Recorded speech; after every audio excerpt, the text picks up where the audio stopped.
Bueno, buenas tardes, buenas noches para Antonio.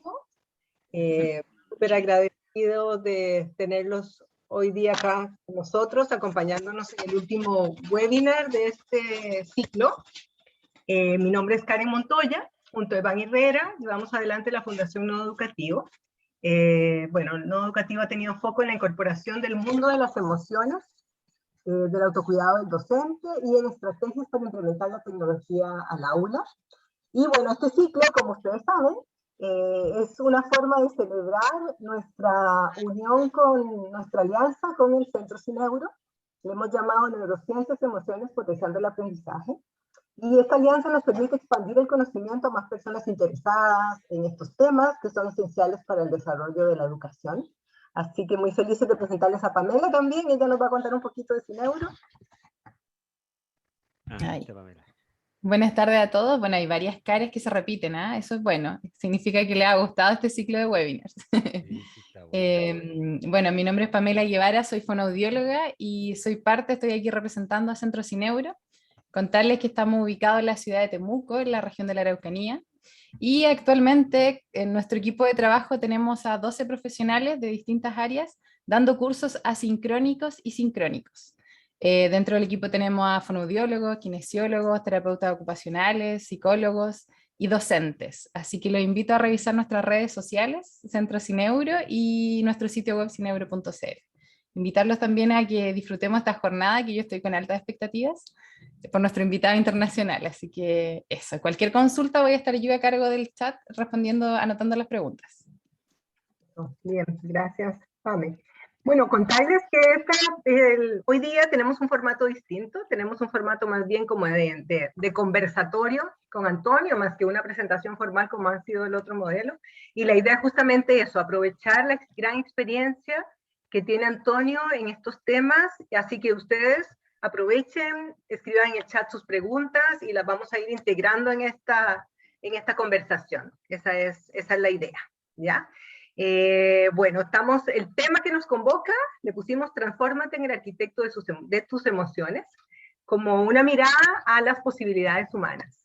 Y esa es la invitación hoy día, poder entrar a revisar este tema desde el lente experto de Antonio. ¿Quién es Antonio? Bueno, ya Antonio lo conocimos justamente cuando partió la pandemia. Y fue muy entretenido esa conexión que hicimos, él estando en España y nosotros acá en Chile, así que fue como muy enriquecedor todo ese compartir que tuvimos. Pero les cuento, Antonio es profesor, es pedagogo y es orientador educativo. Tiene formación en diversas áreas también con las cuales han complementado su carrera y su experiencia. También ha recibido reconocimientos en su trayectoria e impacto en la educación. Es coautor del libro Antiprograma de Educación Emocional, el cual pueden descargar gratuito en nuestra página web, www.noeducativo.cl. Allá pueden entrar y también pueden seguir el link de otras charlas que ha hecho Antonio, que los tenemos subidos en el YouTube, en el canal de YouTube, para que lo puedan ahí revisar. La trayectoria profesional de Antonio siempre ha estado ligada al estudio de las emociones, la afectividad, la comunicación, la resolución de conflictos. Eso es lo que lo ha movido a nivel profesional, pero no se ha quedado en la teoría, sino que es un maestro en esencia, y eso es lo que más le encanta, es estar ahí, acompañando a los estudiantes en sus procesos. Antonio cree profundamente en la necesidad de un cambio de paradigma educativo en que tengan cabida las emociones a lo largo del proceso de aprendizaje, y afirma que la educación emocional debe tener un espacio propio en el horario escolar. Y él acá logró, y es muy innovador en este sentido, no ver la educación emocional solamente como un tema más, ¿no?, que está ahí al lado, sino que está inserto en el espacio del aula. Y esta mirada lo llevó a ser pionero en introducir la educación emocional como asignatura curricular obligatoria en un centro público de Jerez, que es la ciudad donde él vive, por lo que ha sido reconocido por el Premio Cultura de Paz y Convivencia Escolar de la Junta de Andalucía. Así que eso, yo estuve conversando mucho con Antonio para preparar esto, y bueno, podemos hablar horas cómo contrasta su experiencia con todo esto. Así que, Antonio, bienvenido. Si quieres dar unas palabras iniciales. Bueno, yo creo que ya hemos terminado la charla, ya lo has contado todo, ya no podemos marchar, que es muy tarde. Bueno, en primer lugar, muchas gracias, aparte de la broma, al Centro Cineuro y también a Nodo Educativo. Para mí es un placer trabajar con personas que yo ya siento amigas al otro lado del charco, ¿no? A Karen, a Iván, a Carla y ahora también a Pamela, que la acabo de conocer presencialmente por aquí, que seguro que vamos a tener una buena conexión. Yo me siento aprendiz de esto. Yo ya llevo jubilado 4 años, porque en España los profes nos jubilamos, tenemos un convenio y nos jubilamos con 60, pero yo sigo activo, sigo investigando, sigo trabajando con familia, con alumnado y también en la formación de profesorado. Y digo que soy un aprendiz porque cada vez que avanzas en un territorio te das cuenta de las grandes carencias que tenemos o que yo tengo, ¿no? Y yo espero que este conversatorio, como ha dicho Karen, ya vi el otro día su webinar que me encantó, pues vamos a hacer un recorrido por esto de qué significa ser tu propio arquitecto de tu propia vida. Y yo creo que puede ser interesante también esa doble mirada entre la mirada que uno tiene como profesor o profesora hacia su alumnado y la mirada hacia uno mismo, porque yo creo que son dos cosas que tienen que ir de la mano, no pueden ir separadas. Y entonces por ahí. Bueno, pues si queréis, yo me gustaría hacer una pequeña relajación para empezar, porque en esta distancia. Yo vivo en la ciudad de Jerez de la Frontera, eso está en el sur de España. Estoy a 14 kilómetros, apenas 100 kilómetros de África, entonces somos una región fronteriza, vivo en una zona fronteriza, donde cuando escucháis lo de las pateras, pues es por esta zona por donde yo vivo, esta gente que viene, emigrantes del África subsahariana, de Marruecos, de Argelia, todo esto, pues esta es la zona donde estas pateras con estos seres humanos pues también llegan, ¿no? Digo, por situaros en el mapa. Y si os parece, hacemos una pequeña relajación de unos minutillos. Quien quiera dejar abierta la cámara bien, y si no, pues la podía apagar. Y si queréis, lo podemos hacer con los ojos cerrados abiertos y vamos a inspirar subiendo los brazos. Y expiramos bajando los brazos. Lo hacemos 3 veces. Inspiramos y subo los brazos. Y expiramos y bajo los brazos. Volvemos a inspirar y subimos los brazos. Y expiramos y bajamos los brazos. Y ahora ya nos vamos conectando con nuestro propio ritmo de respiratorio, conectando nuestro ritmo respiratorio con nuestro propio cuerpo, observar qué parte de nuestro cuerpo necesita aire y se lo enviamos, como explorando esa necesidad, quizás la postura de los hombros, alguna pequeña contractura en la espalda.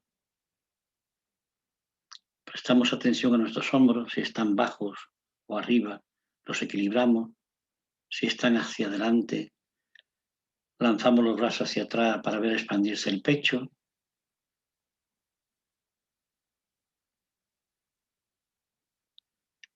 Observamos cómo estamos en este momento presente, ahora mismo. Las 7 menos cuarto en Chile, las 12 menos cuarto en España. ¿Tenéis un sentimiento claro, nítido? ¿Tenéis una emoción clara? ¿O hay una mezclilla y hay un revoltillo de no sé en qué momento estoy, qué es lo que me está dominando? Y sea lo que sea, yo le doy un espacio. Le doy espacio a lo que está, a lo que tengo.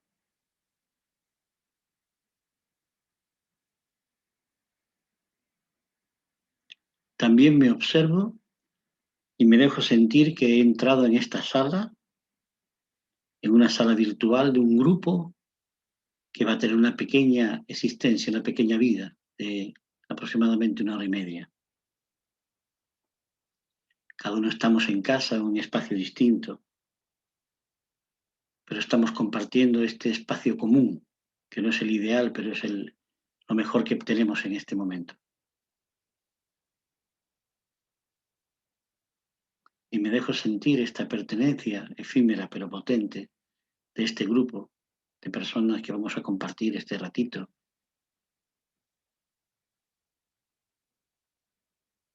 Y también tomo conciencia de que hoy es el único 29 de septiembre de 2021 que voy a vivir o que estoy viviendo. Esa conciencia de día especial. Igual que mañana será el único 30 de septiembre de 2021 que voy a vivir. Tomar conciencia de esa exclusividad de cada día. Como algo grandioso.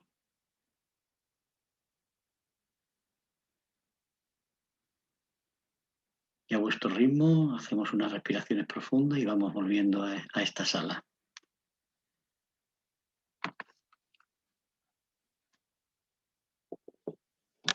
Si queréis, pues podéis escribir alguna cosita en el chat, una palabrita de cómo estáis ahora.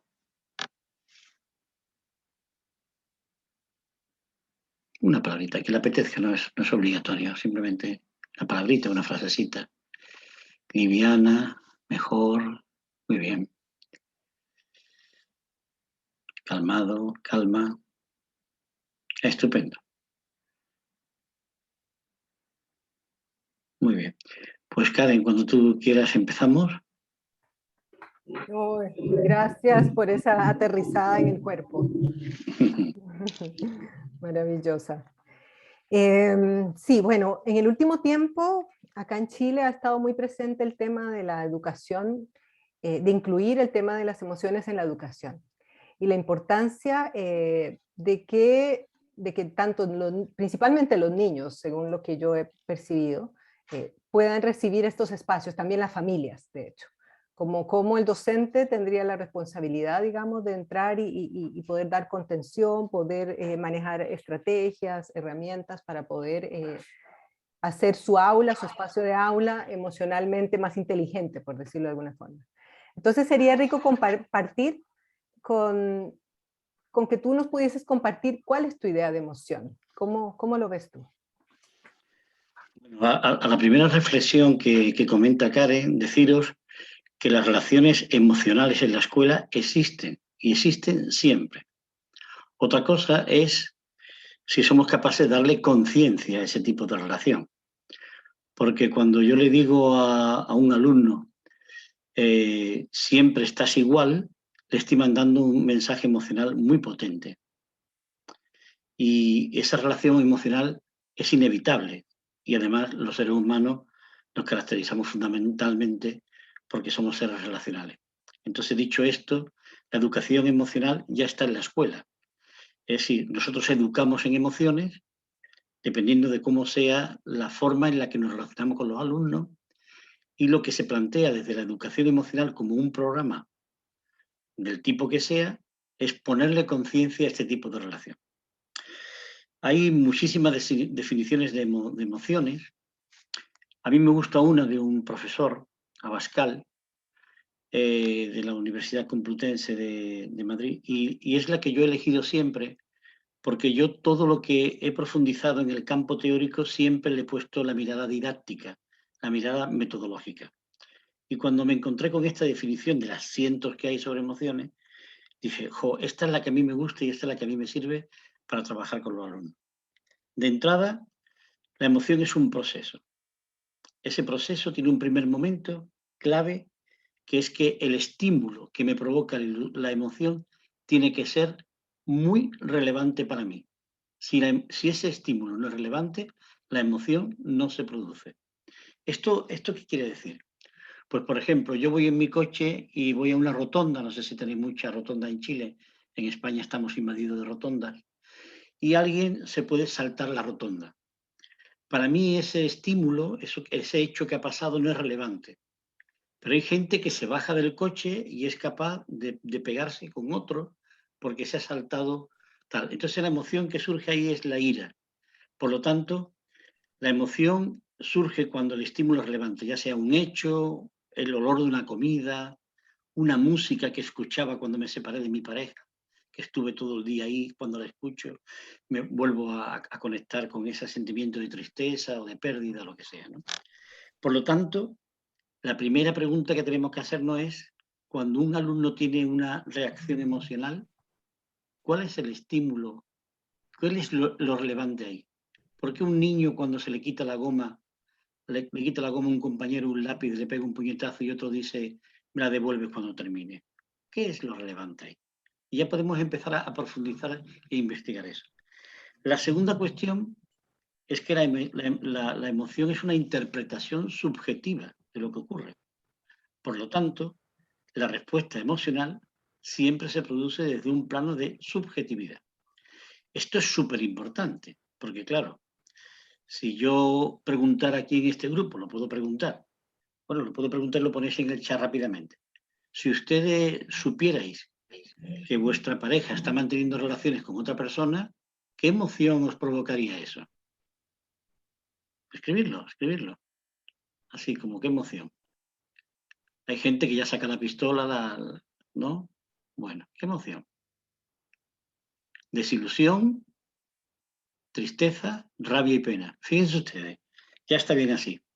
Fíjense ustedes que las 3 o 4 personas que han contestado, ante un mismo hecho, han respondido con una emoción distinta. Tristeza, desilusión, rabia y pena. ¿Entendéis esto? Luego, por tanto, es muy importante cuáles son mis sistemas de creencia para ver qué respuesta subjetiva yo doy a esto. Y voy a ir rápido. Luego, en cualquier proceso emocional, hay un proceso valorativo. Hay distintos niveles de procesamiento cognitivo. Por eso, en el trabajo con las emociones, tenemos que ir siempre hacia una respuesta donde no solamente funcione el sistema límbico, el cerebro límbico, sino que también vayamos al cerebro cortical, de tal manera que haya una parte racional. Pero hay un proceso valorativo, yo valoro. Eso se hace en milisegundos, pero ese proceso valorativo existe y está. Luego también se producen unos cambios fisiológicos, lo que se llama la activación emocional. Estos cambios fisiológicos son cambios que a veces son perceptibles en el cuerpo y que a veces no. Por ejemplo, cuando yo estoy muy enfadado y me pongo así y aprieto la mandíbula, está claro que ese cambio fisiológico produce una activación que es visible en sus partes. Pero también segregamos adrenalina, que nos prepara para el combate, para la defensa, el ataque. Con lo cual también hay una reacción hormonal que no es visible, pero que también funciona en esto. Y esto es muy interesante saberlo, porque esta parte de la activación fisiológica nos puede permitir que el alumno vaya detectando qué es lo que pasa en su cuerpo para poder interpretar señales que le van a ir llegando para poder trabajar desde ahí. Y luego, pues tenemos, como dice vuestra profesora de la Universidad de Chile, alemana, pero que ha residido en Chile mucho tiempo, Susana Bloch, hay unos patrones efectores de la emoción, es decir, hay una expresión emocional. Una expresión emocional que ella describe muy bien, con 3 patrones efectores, que sería como la expresión facial, la posición corporal y el ritmo respiratorio y la respiración. No entro en esos detalles, simplemente para que lo sepáis. Es la creadora del Alba Emoting y todo el rollo, y tenéis bibliografía en Chile. Yo tuve la suerte de, por distintas razones, personas muy cercanas a mí fueron a Chile y tengo todos sus libros y lo he trabajado y para mí es un referente en este campo de la respuesta emocional. Y por último, lo más importante de la emoción es que te moviliza para la acción. Entonces, claro, la emoción te provoca una movilización. La movilización puede ser como en la tristeza, que sea una pérdida energética y un recogimiento, porque la tristeza, la función que tiene es la reintegración, en el daño, en el dolor, en lo que sea. Entonces la tristeza, hay un recogimiento en ti mismo, de tal manera que, bueno, que la movilización es de pérdida de energía. Pero claro, cuando hablamos del miedo, o cuando hablamos de la ira, ¿sí? ¿Alguien hablaba? No sé si alguien quería hablar. Bueno. Sí, alguien parece que sí y yo le desactivé el audio. No sé si era porque quería... Daniela, si querías mencionar algo. Podéis intervenir en cualquier momento. Lo puede escribir por el chat, sí. Sí, mejor escribirlo por el chat. Podéis preguntarme lo que queráis, interrumpirme, disentir, lo que queráis. Aquí estamos en una conversación. Yo soy el que más va a hablar. Me encanta hablar también, es un defecto mío, pero bueno. Entonces lo que estábamos diciendo es que nos movilizamos para la acción. De tal manera que la emoción y la acción son dos términos que van intrínsecamente unidos. Pero ¿qué es lo más importante del tema emocional? Que la emoción se produce en un contexto concreto. Por lo tanto, una emoción es adaptativa cuando da una respuesta correcta y adaptada al momento y al contexto en el que esto se produce. Yo le decía a Karen el otro día un ejemplo un poco salvaje, pero bueno, pero es muy entendible. Pegarle con un ladrillo en la cabeza a alguien está muy mal. Pero si ese alguien es alguien que está violando a mi hija, está perfectamente comprensible. Luego esa respuesta emocional, que objetivamente es una respuesta muy violenta, en determinados contextos es una respuesta adecuada al contexto en el que se produce. ¿De acuerdo? No sé si entendéis esto, ¿no? Es una respuesta un ejemplo muy salvaje, pero para entenderlo. Luego, muy importante es esto. ¿Por qué? Porque yo tengo que dar una respuesta que es adaptada al contexto. A veces en la escuela ocurren situaciones en las que no tenemos en cuenta el contexto y analizamos situaciones fuera del contexto. Por lo tanto, hay chavales que se despistan mucho con esto. Yo le ponía el ejemplo de dos chavales que se pegan. Uno le pega a otro. Por ejemplo, yo trabajaba en Jerez en un barrio muy marginal, en un barrio muy marginal y, bueno, de alguna manera había frecuentes peleas en el patio de recreo, en los cambios de clase, de secundaria. Claro, cuando un chaval venía y decía, se han pegado los dos. Y tú decías, bueno, yo es verdad que le he pegado, pero es que él me pegó primero. Y claro, lógicamente, yo en mi papel de profesor yo le digo, pero esa respuesta no es adecuada. Y dice, sí, pero aquí en este barrio, como tú no te des como no te des aquí, te pega todo el mundo. Entonces yo tengo que pegar para que se me respete. Claro, yo no estoy de acuerdo con esa respuesta, pero esa respuesta en ese contexto tiene un cierto significado y desde ese contexto tenemos que trabajar para que los alumnos puedan regular bien esa emoción. Porque a veces los profesores que hemos trabajado en barrios marginales y en barrios así de difícil desempeño, como se dice en España, vamos con nuestro coche a hacer apostolado, pero luego volvemos a nuestra zona de residencia donde vivimos un mundo feliz, ¿verdad? Entre comillas también, pero bueno, pero esto es así. Entonces, bueno, un poco por ahí, ¿no? A mí me parece muy interesante también distinguir dos tipos de emociones, por lo menos dos. Uno son las emociones básico-primarias, que eso el que mejor lo define es Paul Ekman, y también Antonio Damasio, que habla de 6 emociones básico-primarias. En esto no hay un sentido unitario en la comunidad científica, hay gente que habla de 8, gente que habla de 4. Estas primeras 4 que os voy a decir sí están aceptadas en el campo de las emociones, como son el miedo, la ira, la alegría y la tristeza. Paul Ekman y Damasio apuntan al asco y la sorpresa, y vuestra Susana Bloch, psicóloga, eliminan el asco y la sorpresa y le añaden el erotismo y el amor. Yo no estoy de acuerdo con esa clasificación, pero bueno, ahí está y bueno, es una persona muy capacitada para poder decir lo que quiera, ¿no? Por lo tanto, esas son las emociones primarias básicas, las que traemos de fábrica.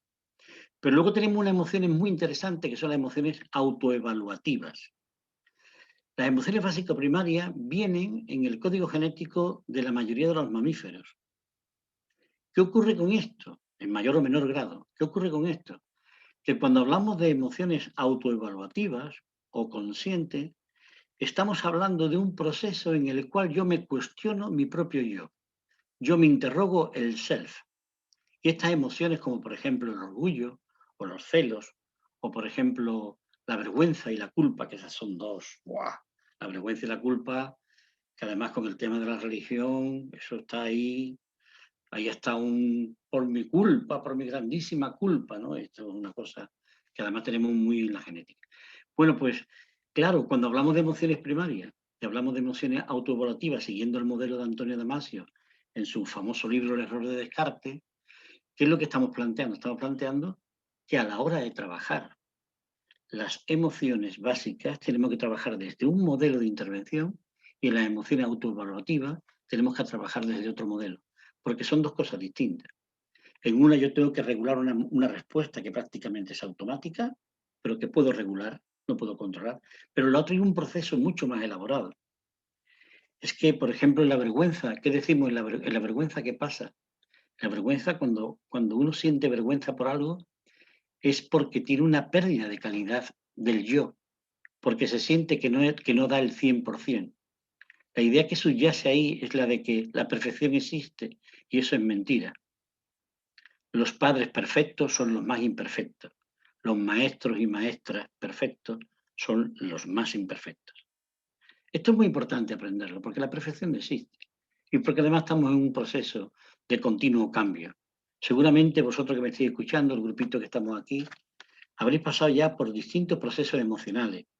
Veo a gente que me mira muy seria, veo a Carmen Paz Acuña que está continuamente diciéndome que sí, por eso te miro tanto, porque me apoyo en tu apoyo, me apoyo en eso para animarme.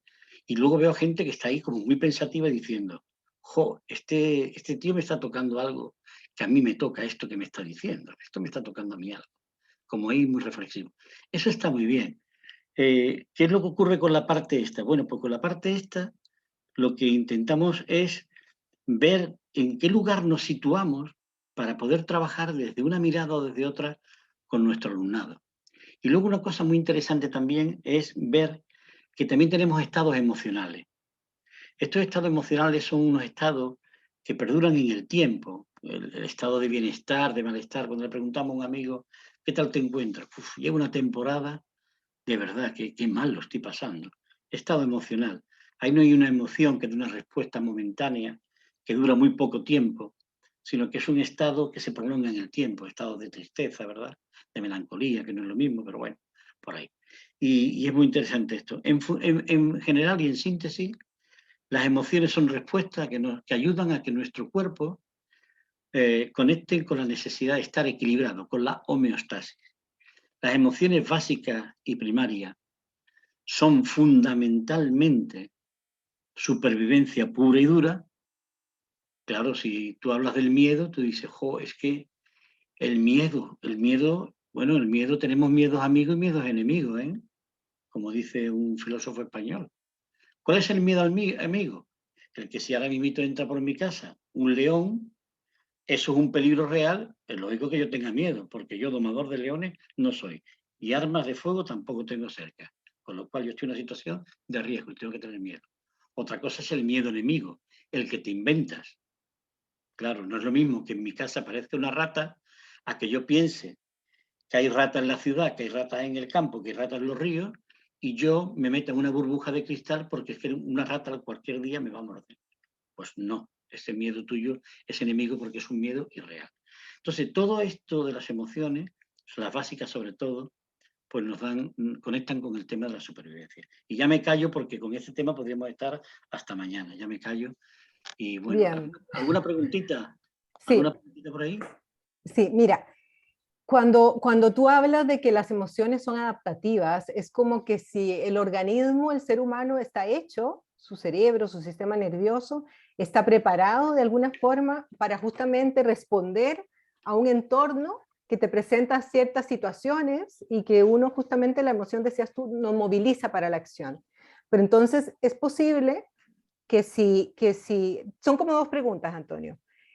Es posible que algunas personas durante la vida, niños, pierdan esa adaptabilidad y sus emociones ya no respondan de forma adaptativa y que más bien te dificulten entonces responder al ambiente en el que te encuentras de forma, digamos, adaptativa. Esa es una. Y la otra es, si estas emociones no surgen de alguna forma, como forma automática, porque es como en respuesta al medio, al ambiente en el que estoy, eh, ¿existe la capacidad humana de influir y de diseñar el propio mundo emocional? Y con eso nos vamos a esto de la arquitectura de las emociones. Entonces, ahí te dejo esas dos. Bueno, esa preguntita es para nota, Karen. Esa es para nota. Pero bueno, vamos a ver cómo lo podemos resolver. Es una pregunta muy interesante porque hay autores que hablan del control de las emociones, de que nosotros podemos controlar nuestras emociones. Eso no es verdad. Por lo menos las básicas no se pueden controlar. Lo que sí podemos es regularlas. La regulación emocional, que es uno de los ámbitos que definen, de los 5 ámbitos que, por ejemplo, Goleman define como sería una persona emocionalmente inteligente, tendríamos la conciencia emocional, la regulación emocional y la motivación, dentro del bloque de lo que sería la inteligencia personal. Y luego tendríamos otros 2 bloques, que serían las habilidades sociales y la empatía, dentro del bloque de lo que sería la inteligencia social. Serían como los 2 grandes bloques que define Goleman en el modelo de competencia que él defiende, que es lo que hace es copiar del modelo de habilidades de Salovey, Meyer y Caruso. Eso lo inventan estos autores. En el 90, el señor Goleman es muy listo y escribe un libro, psicólogo, periodista, un libro que es un bestseller que se llama Inteligencia Emocional, que lo habréis leído, me imagino, porque es un libro que se ha leído hasta el potito, vamos, eso se lo ha leído todo el mundo. Y luego hay otro modelo, que es el modelo de Bar-On, que es un modelo mixto entre el modelo de habilidades y el de competencia. Que me he ido un poco, sí. Claro que tenemos capacidad de regular nuestras emociones. ¿En torno a qué? En torno a poder distinguir que la respuesta emocional puede tener distintos niveles de intensidad. Y esto en las emociones básicas o primarias es clave. Yo, por ejemplo, una actividad práctica que yo hacía con mis alumnos en el aula era colocar una serie de sillas en el aula. En mi aula de educación emocional tenemos un aula específica, muy bonita, con su alfombra, nada más que con silla alrededor del aula para trabajar en grupo. Y yo ponía una silla en una pared del aula, que era el punto número 1, y otra en el punto número 10, y en medio 5. Y yo le decía a los chavales, colocaros en la puntuación que vosotros tenéis, que siempre, normalmente tenéis en relación a la ira. Y había chavales que se ponían en el 10, y chavales que se ponían en el 1, y chavales que se ponían en el 5. Y ahora, con esos grupos de chavales, hablábamos de qué significaba eso para ellos. Porque habían algunos que cuando hablaban de su ira, le ponían un 10, pero en realidad no era tan potente. Y los que se ponían un 1, veían su ira como algo muy light y eran unos respondones de cuidado. Entonces había que equilibrar eso y hablar de la intensidad. La regulación emocional fundamentalmente tiene que ver con esa respuesta de intensidad que tenemos que ver. Pero nosotros las emociones no las podemos controlar, no son controlables. Es decir, yo no soy una persona así que diga tal, puedo regularlas, pero las emociones están. Y las respuestas que damos desde las emociones básicas son totalmente iguales en lo que hemos hablado antes del concepto de emoción. El motivo por el que se puede enfadar Karen, o se puede enfadar Iván, o Pamela, o Carmen, y el mío pueden ser totalmente distintos. A lo mejor alguien de ustedes se enfada porque la pareja no recoge los platos de la mesa. Pues a mí eso me da un poco igual, yo no me preocupa, a mí eso no me provoca enfado. Pero a lo mejor me provoca mucho enfado que haya una toalla en el suelo, en el cuarto de baño. Bueno, pues cada uno se enfada por las neuras que cada uno tiene o por las cosas que hemos aprendido en nuestra infancia. Esta es la primera clave. La segunda idea, y que tú relacionas con el tema de la neurociencia, que me parece fantástico, es que la neurociencia nos está dando discurso a cosas que hace años intuíamos y que ahora la neurociencia nos está diciendo, llevabais razón, llevabas razón. Entonces ahora tenemos música y también tenemos letras, con lo cual mira qué bien, porque antes nada más que teníamos letras, pero nos faltaba la música, y ahora tenemos música y letras, las 2 cosas.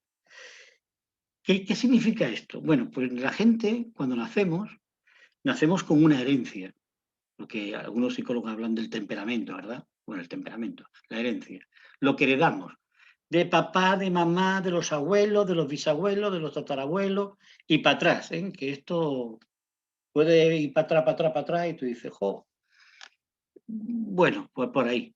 Luego, cuando estamos en la vida, pues vamos adquiriendo cosas. En primer lugar, del ámbito familiar. Por eso muchos autores hablan de que papá y mamá son la esencia de la vida. Para mí, una de las estructuras del edificio emocional es la familia. Y la familia también tendría que ser el espacio más importante para la escuela. Y luego, si queréis, lo comentamos. Si alguien tiene interés, podemos entrar en esto. ¿Qué ocurre? Que luego está el nivel de lo elegido. ¿Yo qué quiero ser en este mundo? Tengo la mochila heredada, lo que he adquirido consciente o inconscientemente, pero llega un momento que yo digo, joder, ¿yo qué quiero hacer conmigo en este mundo? Y ahí es donde viene una respuesta muy importante al tema que nos trae. Y es, yo tengo que ser guionista y protagonista de mi vida. La gente dice, tú tienes que ser protagonista de tu vida. Sí, pero ¿quién te ha escrito el guión? ¿O es que tú eres un payaso que está representando el guión que alguien ha escrito por ti o que alguien te transmitió? ¿Qué pasa? Que te enseñaste de pequeño y te dijeron tu papá que eras muy gracioso y sigues siendo el gracioso en todos los espacios donde estés. Hijo mío, ya todavía con 50 años sigues siendo el gracioso. O eres el sabiondillo, el que sabe de todo porque un día tu papi te dijo, mi niño es más listo y te lo aprendiste. Y te pusiste ese papel y como un actor cualquiera te convertiste, eres el protagonista de ese papel, pero eres un mero actor. Entonces es muy importante ser el guionista y también el protagonista de tu propia existencia. Y esto es muy importante y muy relevante. Pero además la neurociencia ahora se ha inventado un concepto que es la epigenética. Tiene narices, ¿eh? Cuando ya pensábamos que lo sabíamos todo, nos dicen los neurocientíficos un montón de investigaciones, en la neurociencia nos dicen que, aunque tengamos una herencia genética, dependiendo de lo que hagamos, podemos modificar la función de esa genética. Y tú dices, ¡jo! Pues no veas lo que gana la metodología, la didáctica, la pedagogía, la escuela, las familias, nosotros profesores y profesoras, con esto que nos está enseñando la neurociencia. Que la epigenética es algo fantástico. Es decir, aunque tú tengas una enfermedad genética, como, ahí es que no me acuerdo el nombre de esa enfermedad genética, una enfermedad genética, dependiendo de que consuma más un producto o no, eso que en principio te podía provocar una discapacidad intelectual, simplemente no comiendo determinados productos, tú eres una persona perfectamente normalizada. Aunque genéticamente tú tienes un potencial para esa discapacidad intelectual del 100%. Esto es clave. Esto que nos dice que dependiendo cómo vivamos, se van a crear nuevas sinapsis neuronales, vamos a crear nuevas autopistas de la información en nuestro propio cerebro, etcétera, etcétera. Con lo cual, esto lo que nos dice es que esta plasticidad neuronal que descubrió este italiano y tal, bueno, pues esto nos permite, nos amplía el campo de la intervención didáctica, de la intervención metodológica. Y esto además es un potencial de aprendizaje fantástico. No sé si te he contestado las dos preguntas, Karen, porque quiero ser breve, pero no lo consigo. No lo voy a conseguir. No, fantástico. Me quedó la primera, Antonio, que la habíamos conversado el otro día sobre, y te lo digo a propósito que estoy metida en el tema, viendo un poco, revisando el tema del trauma, y cómo los primeros años de vida el niño genera el vínculo con sus cuidadores, ¿no? Y ahí se instala el estilo de apego que tiene un niño. Claro. Y casi que queda marcado de por vida. Entonces, niños que no reciben el cuidado que requiere para desarrollar un apego seguro, entonces generan apegos que son más disfuncionales. Y entonces yo me quedé cuando tú me contaste, cuando una niña tuviste que hacer una intervención en aula, porque esta niña no se conectaba con la rabia, porque no sabía vivir la rabia, porque aprendió y por lo que sea que haya sido su historia, digamos, la rabia no era, y yo pienso que nos pasa mucho acá en Chile también y en Latinoamérica, como que la emoción de la rabia es como que es mala, como que si fuera negativo y no hay que darle como un espacio, y menos en este espacio social que es el aula, porque alguien se te enoja en el aula y puede haber un caos y una... Entonces a mí me llamó mucho la atención ese ejemplo que tú me colocaste, cómo lo trabajaste, creo que podría ser muy interesante traerlo acá, en el sentido de que justamente... ¿Cómo puede alguien por trauma, en el fondo, no haber aprendido, no generar buenos vínculos de relaciones interpersonales, porque justamente tiene bloqueos en algunas de estas emociones, y cómo se puede apoyar a que los chicos se conecten con esto y las puedan usar, porque todas las emociones tienen una función. Entonces, creo que ahí es parte como de lo, y no solo para los niños, para nosotros también como adultos, ¿no? Cómo también podemos de alguna forma entrar y trabajar ahí. Tal vez si tú profundizas un poquito. Esto que plantea Karen es muy interesante. El vínculo de apego, como ya sabéis, que eso surge a partir de la impronta que hace Coral Loren con los animales, y un señor Bowlby investiga cuál es la impronta de los seres humanos y se descubre todo un modelo de vínculo entre los cuidadores primarios, que normalmente son los papá y mamá, y los niños pequeños. Ese vínculo, como muy bien ha dicho Karen, dependiendo del vínculo que se haya producido, si es seguro, si es ambivalente, si es evitativo, si es desorganizado, es una clasificación nueva también de otros autores que han ido desarrollando todo el pensamiento de Bowlby, pues dependiendo del modelo en el que esté, en el que hayas vivido y hayas aprendido, te va a dar un modelo relacional en la época adulta. Lo bueno es que esto también se puede modificar. Habréis comprobado, maestros y maestras, profesores y profesoras que me estáis escuchando ahora, que hay niños que se os han apegado, que incluso a veces os han dicho papá o mamá.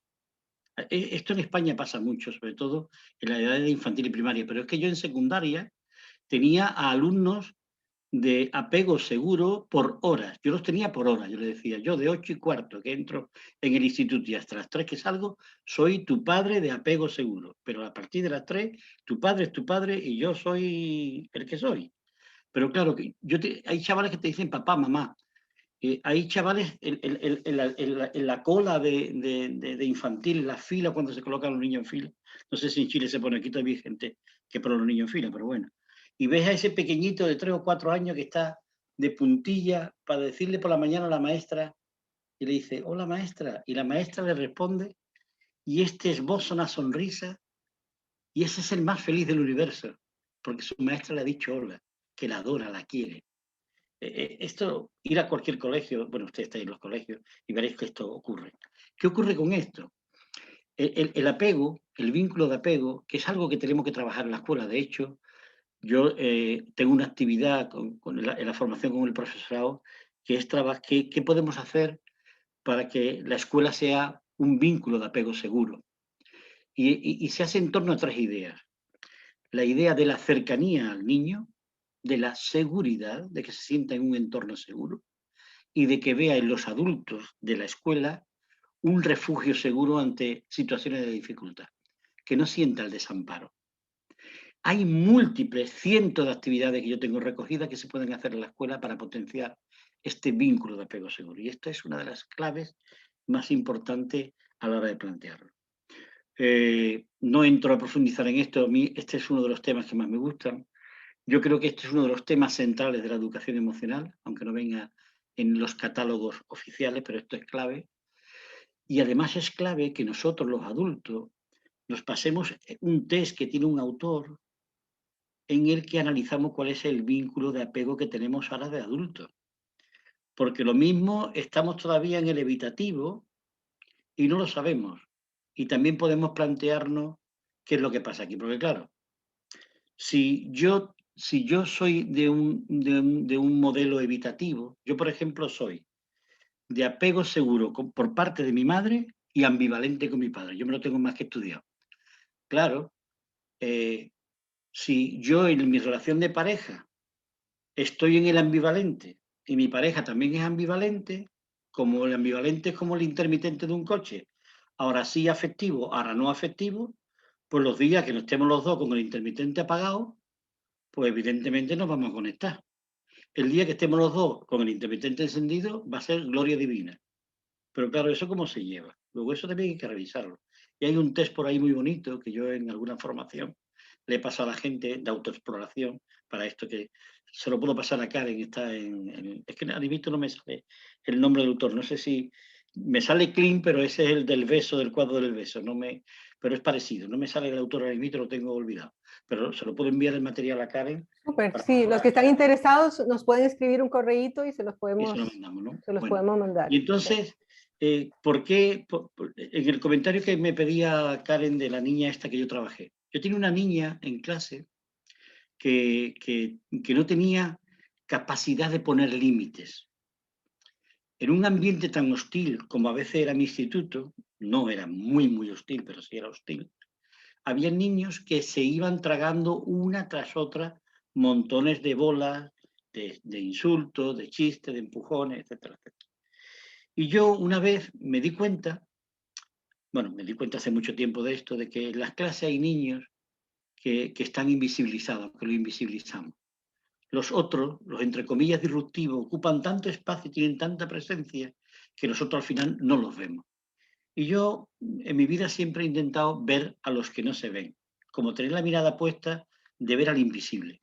Y entonces, con una chica de primero de eso que era muy calladita y tal, yo utilicé la técnica del Alba Emoting de Susana Bloch y trabajé con ella cómo sacar la rabia.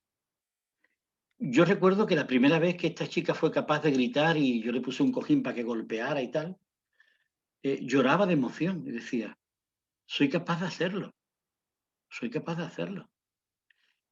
Claro, ¿qué es lo que nos pasa a la gente lo digo porque a mí me ha pasado eso, que hemos tenido reprimida la rabia? Que cuando nos hemos permitido sacarla, qué mal lo hacemos, Dios mío, porque no estamos entrenados. Y normalmente cuando uno está cabreado, ¿con quién lo paga? Con la persona menos apropiada. Llega a tu casa después de estar una mañana en el instituto con 200 problemas y a la persona que más quiere, pues le montas el pollo. Y la otra persona se te queda diciendo, pero bueno, tú que eres emocional, ¿no te has pasado un poquito? Pues sí, me he pasado, claro que sí. Entonces, ¿qué ocurre con esto? Pues lo que ocurre con esto es que tenemos que intentar que los niños sean capaces de sacar las emociones que le pueden dar respuestas adecuadas en su vida cotidiana, en su vida diaria. A otros les vamos a tener que enseñar a que regulen su intensidad porque es muy alta y porque además les hace daño. Yo le enseñaba el otro día a Karen, no sé, lo tengo por ahí, le enseñaba a Karen una sábana que yo tengo con una guía, una sábana que es una tela impresa con 9 momentos para los análisis emocionales, que ya le ofrecí el otro día a Karen y también se lo digo a Pamela, que si algún día queréis podemos hacer una webinar que yo me ofrezco para explicar cómo se aplica esa guía de las emociones. Es una guía que tiene 9 momentos en donde nos ponemos a trabajar con el chaval o con la chavala o con el adulto en el momento en el que está. En el momento en el que está y a partir de ahí vamos intentando, analizando esa respuesta emocional, cómo se ha hecho y cómo lo podríamos regular de otra manera para que sea más satisfactoria, más adecuada, que sea útil, porque la emoción tiene que dar una respuesta que sea útil al momento en el que vivo, porque si no es útil, esa respuesta emocional es inútil, no sirve para nada, no tiene ningún sentido. Antonio, aquí María José, a propósito Sí, de lo que estás diciendo, pregunta, sí. ¿cuál sería una forma adecuada de expresar la rabia? ¿Quién es María José? Que no la veo. No la María José Morales. ¿Te por ahí puedes está. Sí. Hola, María José. Dime cómo expresas tú la rabia. ¿Cuál es tu dificultad con la rabia? ¿El micrófono? Sí, bien. Es que creo que tampoco la puedo expresar bien. Ajá, vale. Vale. Pues la rabia, la expresión correcta y adecuada de la rabia va a depender del contexto en el que esté. A lo mejor tienes un contexto en el que tienes que coger un palo y darle a alguien en la cabeza con el palo, y otro contexto en el que simplemente pues tenga una respuesta asertiva en la que digas, pues mira, no me gusta lo que me estás diciendo, no te lo consiento, no insultas, pero tampoco te dejas agredir, que sería la respuesta más equilibrada emocional siempre es la asertividad, el poder expresar lo que siente sin dañar al otro y sin dejarte dañar a ti, simplificando mucho. Pero puede haber contextos, María José, en los que tú necesitas a lo mejor utilizar una cierta, y perdón, violencia ante una situación de riesgo. ¿Estamos de acuerdo? El otro día me comentaba una chica de Honduras, sí, de Honduras, que por lo visto es el país más inseguro del mundo, que en Honduras te pueden matar por un par de zapatos y además impunemente. Claro, si tú vas por Honduras y alguien te saca un machete para pegarte un machetazo, evidentemente tu respuesta, sí, puedes correr más que el otro, lo mejor es que salga corriendo, pero si esa situación se te plantea, es una cuestión de purita supervivencia y ahí Ahí está legislado en los códigos penales la defensa propia, por mucho que nos duele decir esto. Entonces, bueno, la respuesta correcta sería dependiendo del contexto. Si tú eres capaz, ya que veo que tienes dificultad para sacar la rabia, María José, es importante que empieces aprendiendo a poner límites, tanto en el no como en el sí. Porque siempre decimos, hay que aprender a decir no y también que aprender a decir sí. Porque ¿cuántas cosas nos hemos perdido en la vida por no decir que sí? ¿Y cuántas nos hemos perdido por decir que no? Pensarlo. Yo a veces me pongo a pensar, joder, si aquella situación que yo viví hubiera dicho que sí, ¿qué habría pasado con mi vida? Y si en aquella que dije que sí hubiera dicho que no, ¿qué habría pasado con mi vida? Entonces, muy importante. Como aprender a poner límites. La ira es una respuesta de defensa-ataque. El amigo, que no me sale el nombre, Charles Darwin, decía en un libro precioso que se llama La expresión de las emociones, que el hombre primitivo tenía 3 emociones que nos hizo que viviéramos como especie, que fueron el miedo, la rabia y el deseo. El miedo como un elemento de defensa, de escuchar un ruido y meterte en la cueva, la ira como un elemento de carga para defenderte o atacar, y el deseo en una doble vertiente, como nutricio alimentario y también como deseo sexual para la reproducción. El deseo luego fue desapareciendo con el tiempo.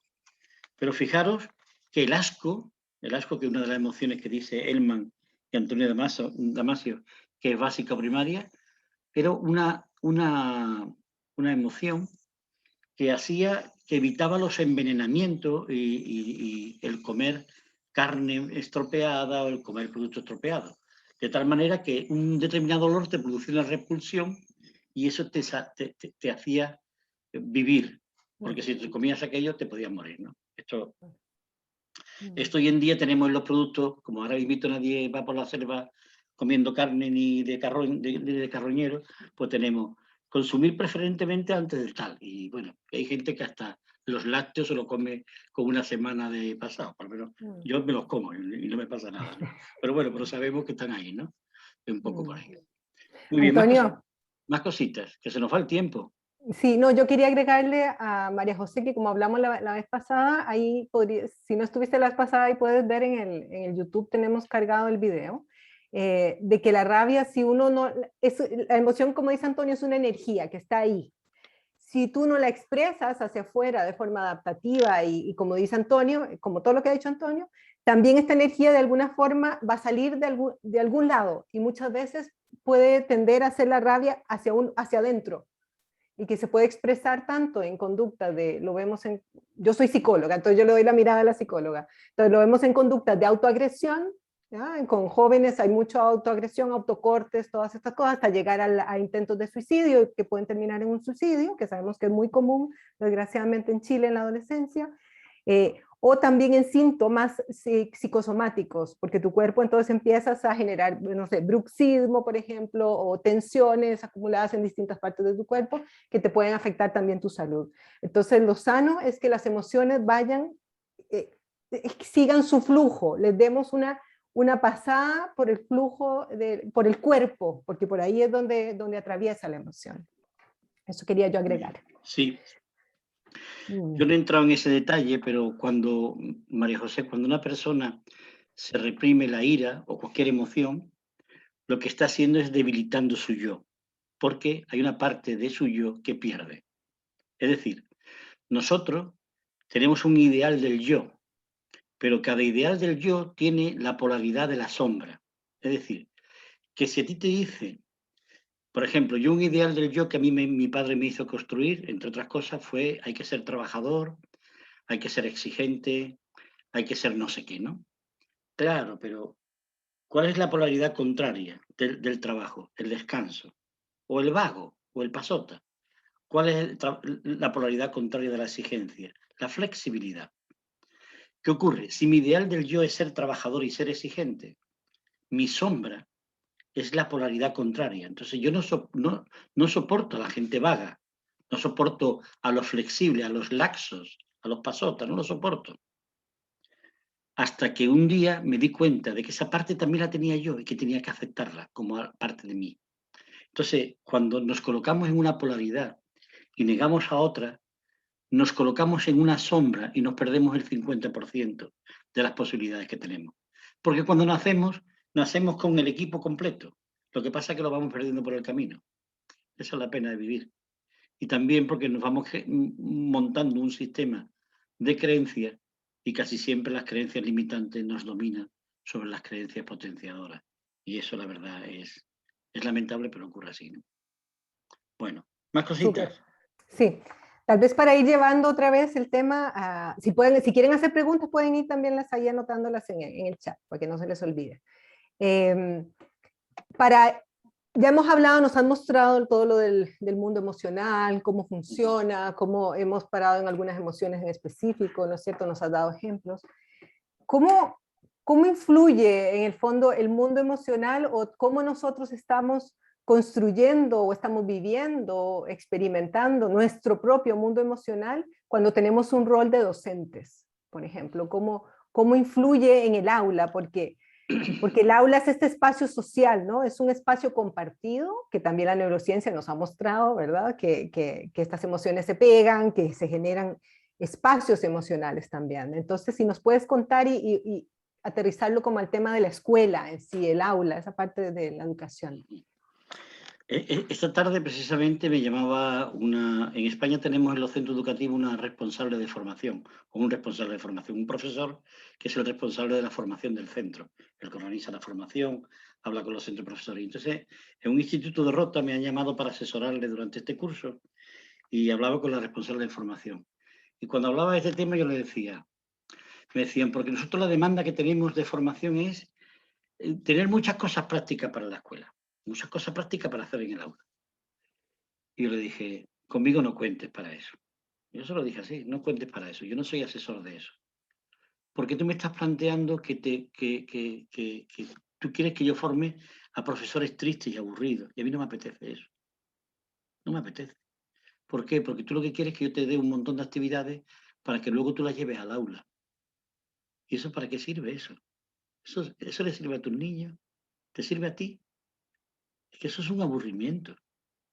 Entonces, ¿yo a ti qué te planteo como profesor? Yo te planteo como profesor que sea un profesor creativo, que sea un profesor reflexivo. Igual que el arquitecto. Un arquitecto no te monta una casa en el aire, te la monta en un espacio físico. Y para montarte la casa, tú no dejarás que ningún arquitecto te construya una vivienda si antes no ha hecho un estudio geológico profundo de en qué terreno lo va a hacer. Porque si el terreno es de arcillas expansivas, pues va a resultar que en verano que no llueve, pues el terreno se contrae.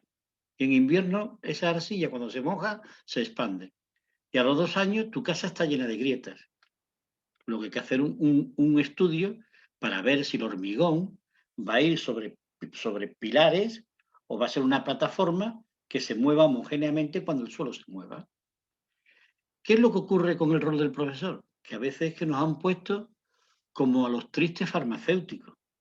Yo tengo un sobrino que es farmacéutico, pero se está dedicando a la investigación. Me decía, vive en Canarias, en Tenerife, me decía, Tito, yo no podría vivir en una farmacia despachando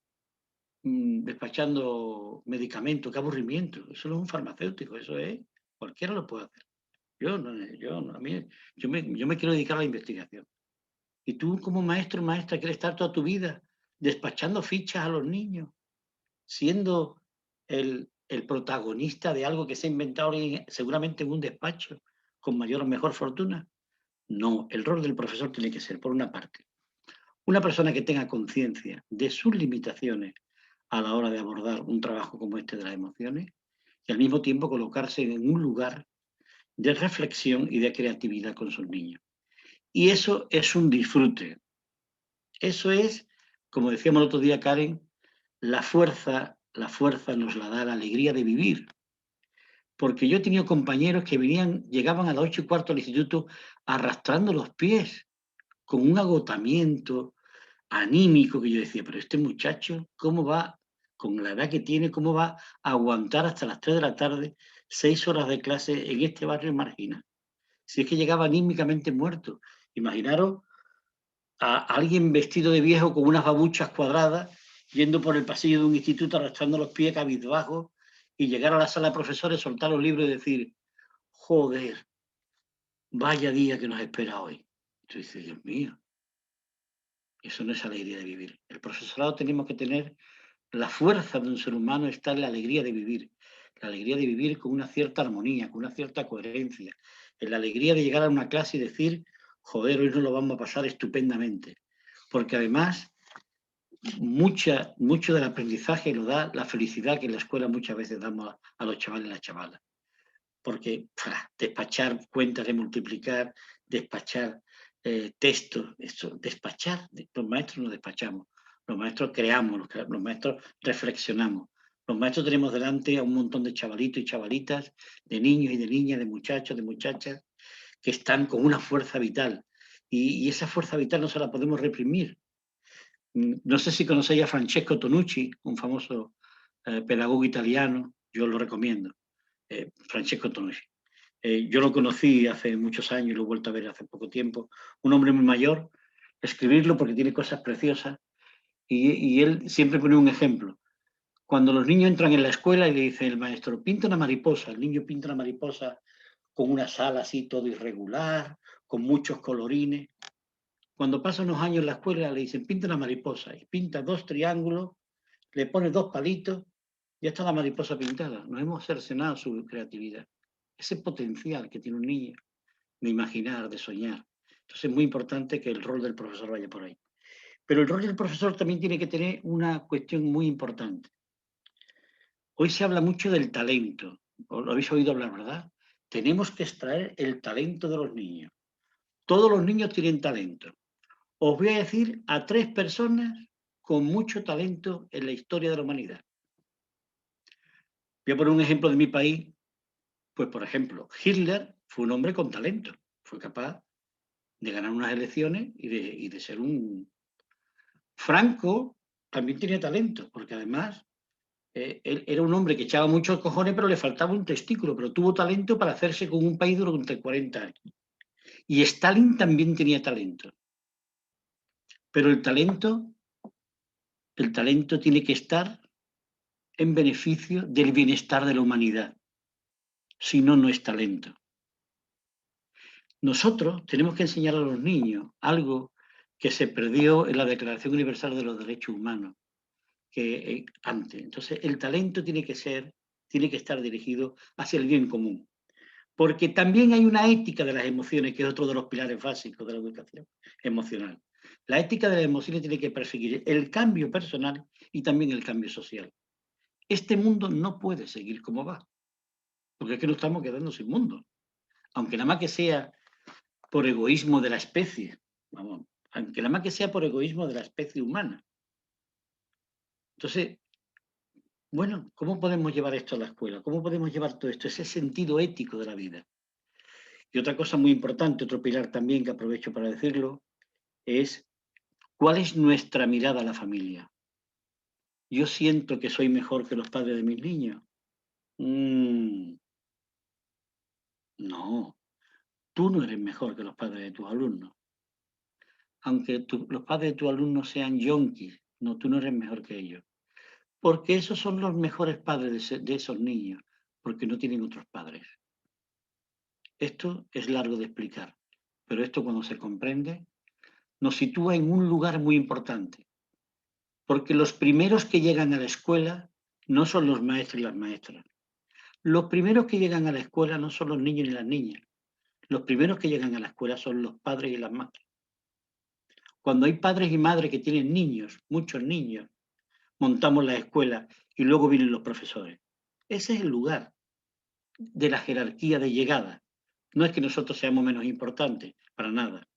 Pero cuando yo tengo la mirada de que yo soy el último que llega a la escuela, le doy el lugar que corresponde a los padres y que le corresponde a los niños. Y ahí sumo, ahí no resto.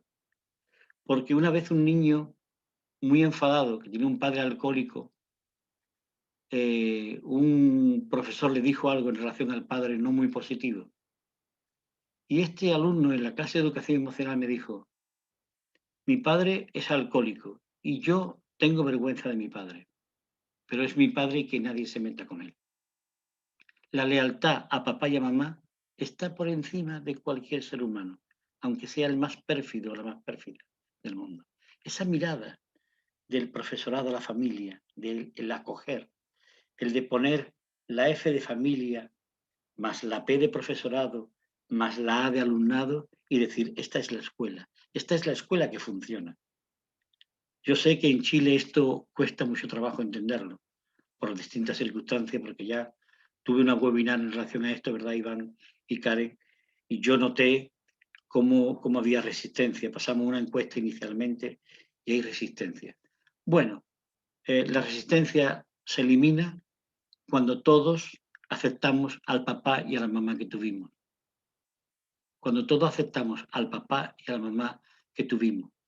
Cuando todos aceptamos y acogemos al papá y a la mamá que tuvimos, podemos acoger a nuestro alumnado y también a nuestra familia. ¿Qué rollo, Karen? Dígame usted otra cosa. Wow, maravilloso, Antonio, maravilloso. Muchas Bueno. Gracias, tanta información.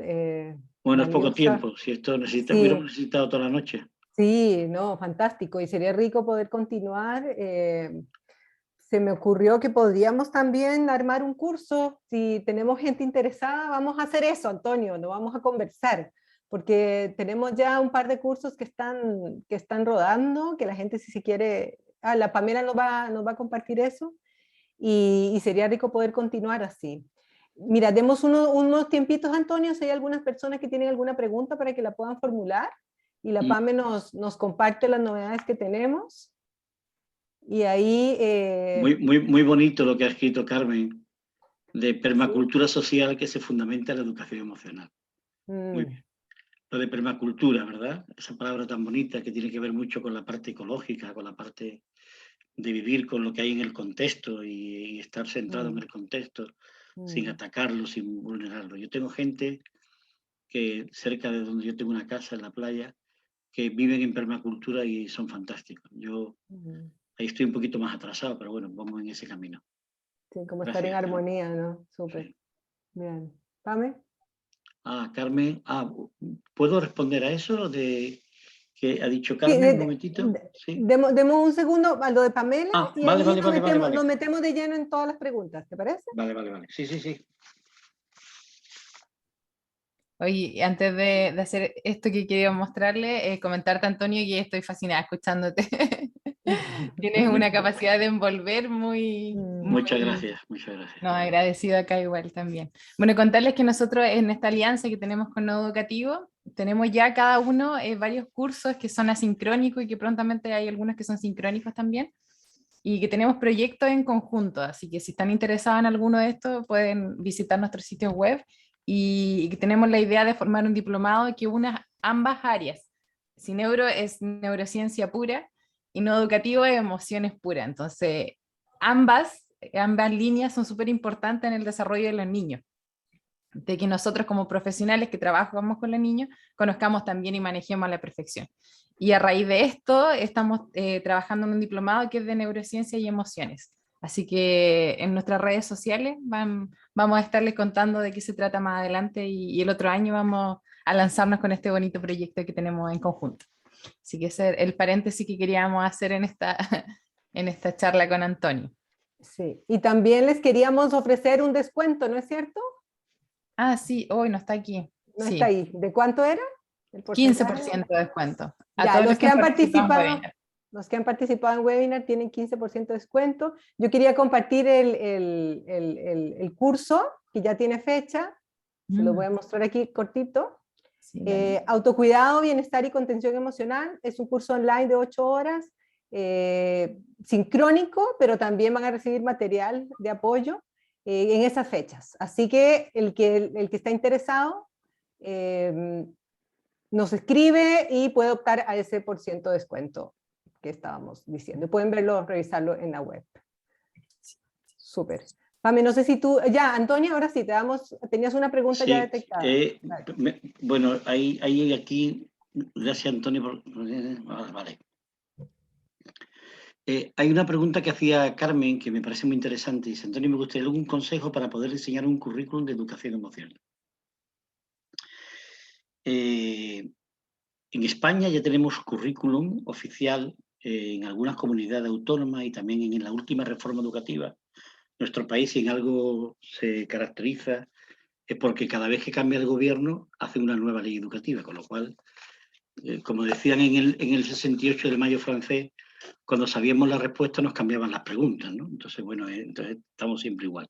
Pero es curioso porque ya existe un currículum adaptado.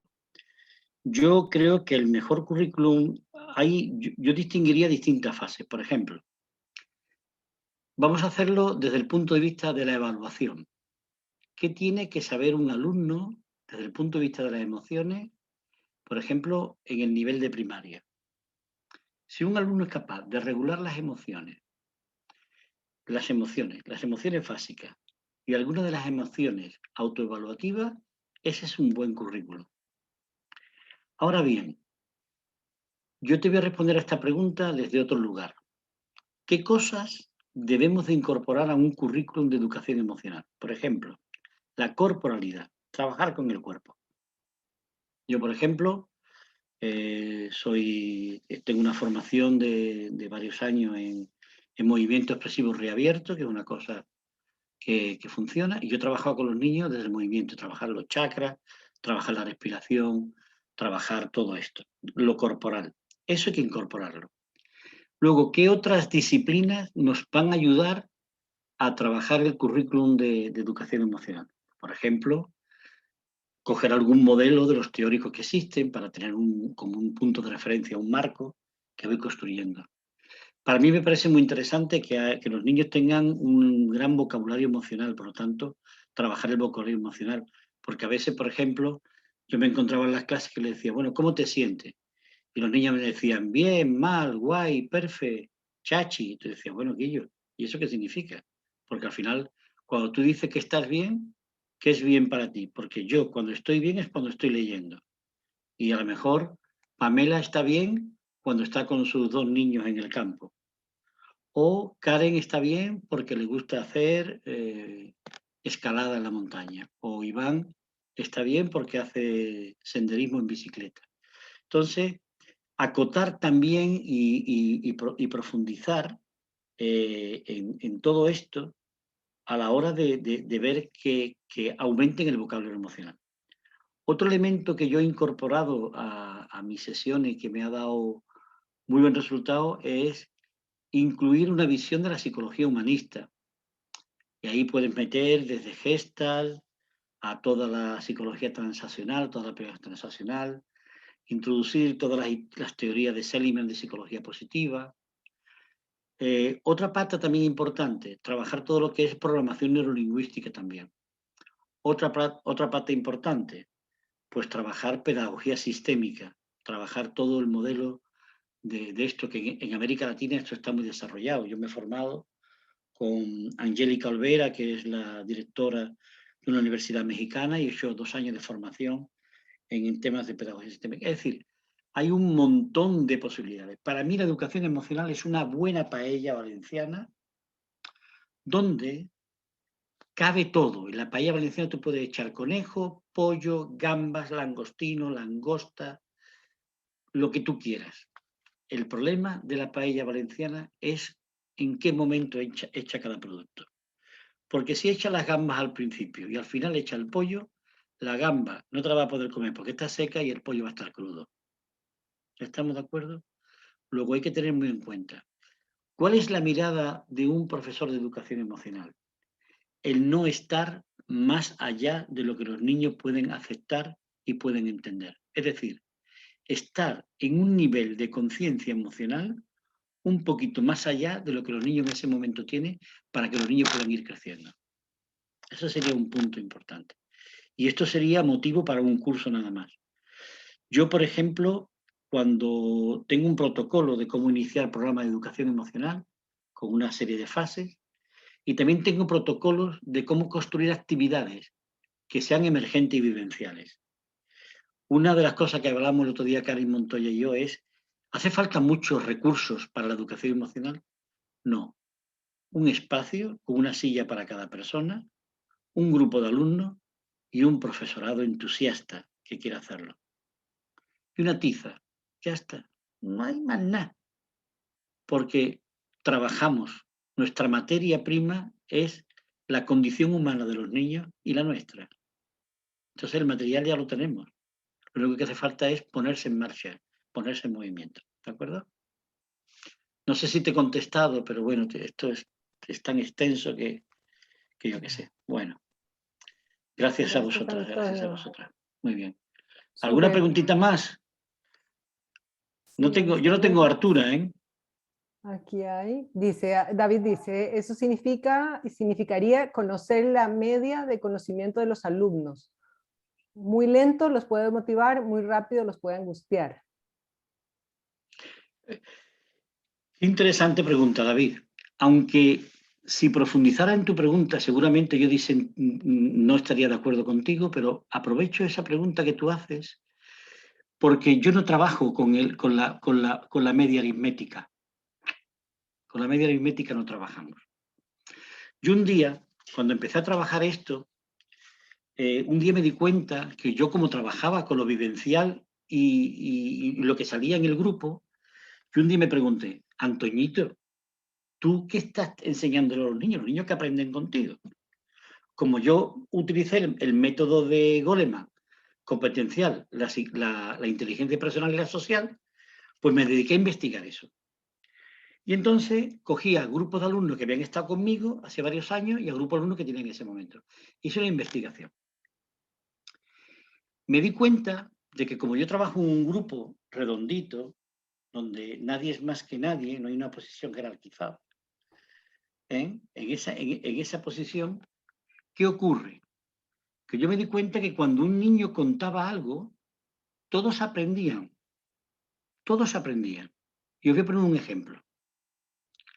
Un ejemplo que para mí es uno de los ejemplos más impactantes que yo he tenido en mi vida profesional trabajando con esto. Un día por la mañana me llega un alumno de 14 años de segundo de la ESO de España y me dice, en la ronda inicial de cómo nos sentimos y tal, me dice, yo hoy vengo muy cabreado con mi madre. ¿Qué te pasa? Pues vengo muy cabreado con mi madre porque cuando está enferma no se levanta a prepararnos el desayuno. Claro, fíjense ustedes, de entrada, ¿qué habéis pensado alguno? ¿Este es un hijo de la gran puchi? ¿O no? Un tío con 14 años que está luego hasta las 5 de la mañana, ¿está cabreado con su madre porque no le prepara el desayuno? Claro, si yo me quedo con eso, ¿qué ocurre? Todos los niños en la clase, murmullo. Pero como en educación emocional no utilizamos para nada el juicio, yo seguí trabajando y le dije, cuéntame qué es lo que realmente te molesta. Porque además, maestro, porque mi hermana que está en el colegio de primaria, allí no hay cafetería, pero que yo cojo €1 y me compro bocadillo. Mi hermana se queda sin desayunar, cosa que era mentira, pero bueno. Yo digo, bueno, veo que estás muy enfadado. Pues sí, estoy muy enfadado. Digo, tómate una respiración y relájate. Respiró varias veces y le hice la pregunta potente. ¿Tú de qué tienes miedo? Y se me derrumbó. Y me dijo, de que mi madre se muera. ¿Habéis visto cómo se han cambiado las emociones ahora? Ahora, ¿qué nos ha pasado? Todos estamos aprendiendo de esto que yo estoy contando y esto no tiene la fuerza emocional que tiene estar viviendo en un aula con un niño llorando de 14 años. ¿Y tú por qué piensas que tu madre te va a morir? Es que cada vez está más veces enferma. ¿Tú qué te imaginas que tiene tu madre? Que tiene un cáncer, maestro, que se va a morir. Digo, bueno, pero a ti no te han contado qué le pasa a tu madre. A mí no me ha contado nadie nada. Primer error de la familia. Yo cuando acabó aquella clase le pedí permiso al niño y digo, yo me permite que yo hable con tu madre, llamé a casa y le digo, usted me ha pasado esto, cuento la historia. Y me dice la madre, yo lo que tengo son migrañas muy potentes, las migrañas son muy dolorosas, que te tumban en la cama durante días, pero bueno. Y bueno, ¿y por qué no se lo había contado al niño? El niño me hizo una demanda de que él quería ir al médico con su madre y con su padre para que el médico directamente le contara lo que le había pasado. Fijaros cómo una actividad vivencial y emergente nos hace ir desde un desprecio a este chaval por lo que está contando, pero desde el no juicio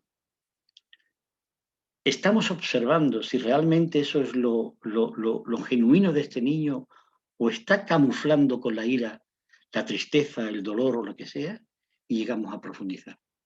Ese aprendizaje colectivo en el aula es lo que me llevó en la investigación a descubrir que el alumnado había aprendido un 48% de inteligencia personal y un 52% de inteligencia social, de habilidades sociales y de empatía.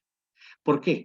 Porque el trabajo grupal permitía que continuamente todos los alumnos estuvieran en proceso empático, aunque estuviéramos trabajando conciencia emocional, aunque estuviéramos trabajando regulación emocional.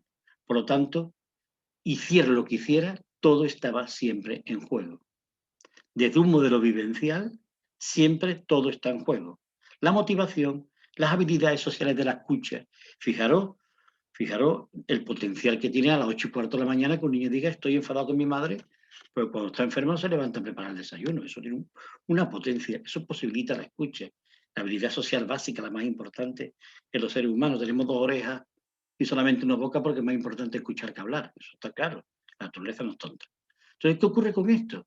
Pues lo que ocurre con esto es que ese espacio de compartimiento, de compartir, nos permite continuamente estar en lo personal, en lo que a mí me toca eso, con lo otro. Porque rápidamente salta un niño y dice, maestro, a mí una vez me pasó lo mismo. Los padres, ¿por qué no nos cuentan nada de lo que pasa en las casas? ¿Por qué los padres no nos cuentan a los niños las cosas importantes? ¿Por qué yo me enteré 2 meses después de que muriera mi abuela y nadie me dijo que se había muerto en el hospital? Y me enteré los 2 meses en la tienda comprando. Y yo me escapé de mi casa, maestro, de la rabia que tenía con mis padres, porque yo quería mucho a mi abuela. ¿Por qué lo ocultamos eso a los niños? ¿Por qué todo esto? Y entonces eso tenía un montón de cuestiones.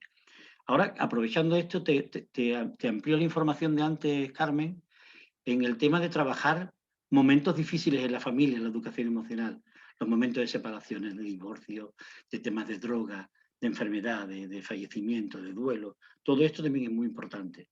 El duelo tiene que ser un contenido en las escuelas, el trabajar las pérdidas, el duelo, como agradecido recuerdo, porque en las escuelas raro es el año que no se ha muerto un familiar de un niño, raro es el año que no hay un divorcio, raro es el año que un niño nos viene de otra zona y también está haciendo el duelo de los amigos que ha perdido, de la casa que tuvo que ahora no tiene, todas esas cosas que son duelos. Entonces, eso también es muy importante. Momentos difíciles en la familia también lo tenemos que meter en el currículo de forma transversal, ¿vale? Bueno. Súper. Antonio, hemos llegado a la hora. Bueno. Nos pasamos un poquito, pero... Yo estoy encantado. Si ustedes queréis, yo no tengo cansancio, yo no me canso. Además, a medida que voy hablando me siento con más energía. Sí, Es la fuerza que da la alegría de vivir. Ya. Eso, la alegría de vivir. Sí. Eduardo, pregunta ahí que tal vez esa no es tan larga, ¿cuál es tu impresión sobre, a ver, Eduardo decía, sobre si qué afecta el entorno virtual, el trabajo de la educación emocional? Lo desfavorece, Eduardo, claramente. Mm. El trabajo virtual desfavorece porque nosotros los seres humanos necesitamos el contacto, necesitamos la mirada. Yo, por ejemplo, ahora os agradezco mucho a la gente que tenéis la pantalla abierta y respeto a los que no la tienen, evidentemente, pero yo puedo ver a Betty, puedo ver a Eduardo, puedo ver a David, a Alicia, a María José, a Isidoro, a todos, pero hay gente que yo no le he visto, no le he visto quién son. Entonces, ¿cómo va a ser lo mismo ver corporalmente a un niño con todos sus mensajes no verbales para saber si la emoción que verbaliza es la que su cuerpo expresa? Luego, el espacio virtual, cuando no tenemos otro, es el mejor que podemos tener. Pero si tenemos la posibilidad de tener un espacio no virtual, ese es el camino, ese es el espacio natural de la educación emocional y yo creo que de la educación en general. En aspectos técnicos por ahí, pues también. Me decía el otro día un alumno de la universidad, que fue alumno mío en la universidad, me decía, joder, estoy haciendo un máster, Antonio, y es que me viene mejor que las clases sean virtuales. Dice, porque estoy en mi casa calentito, total, para el rollo que nos cuenta este tío, que nos cuenta lo mismo en la universidad que aquí, pero claro, es que ese es un mal docente. Ese es un profesor transmisivo que te da conferencias. Para que me den conferencia prefiero estar en mi casa calentito. Ahora Ustedes me veis la camiseta, pero lo que tengo debajo no me lo veis. Yo puedo estar como me dé la gana.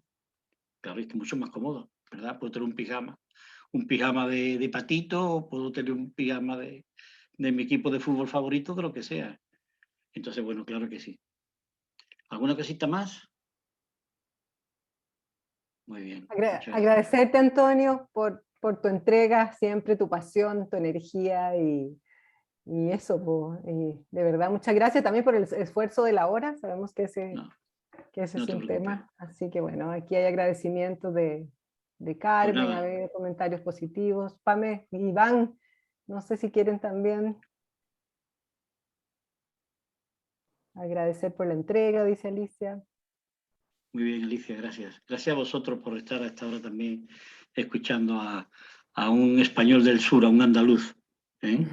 Ahora sé que cuando hablaba con Karen y con Iván me decía que estabais celebrando vuestro aniversario de independencia y como soy curiosillo, me metí a leer lo de la independencia y me hizo mucha gracia porque hay como dos fechas en Chile, una fecha como la real y otra la oficial en la independencia, por acontecimientos históricos, y se eligió la fecha que se eligió. Y me hizo mucha gracia la historia, y me digo, mira qué gracioso. Y además, os independizarte de nosotros, menos mal que lo hiciste hace ya 2 siglos, porque no somos nada imitables. No. Había hecho muy bien, hiciste muy bien. Bueno, estupendo.